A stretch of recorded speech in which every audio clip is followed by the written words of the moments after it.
Λοιπόν, κλείνεις τα ματάκια. Πρέπει να συμπληρώνεις τα παιδιά. Πάει το χεράκι μέσα, να κατέβεις πολύ καλά τα μπαλάκια, να κατέβεις αυτά.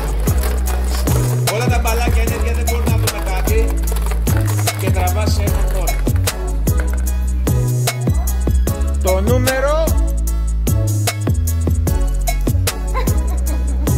3. Τι ρες? Το νούμερο καλά γιατί είναι πολύ κρίσιμο. Ανακάτεψε τα μόνη σου καλά όμως. Μην βιαστείς. Ανακάτεψε τα έτσι, μπράβο. Λοιπόν, και όποτε θέλεις παίρνεις.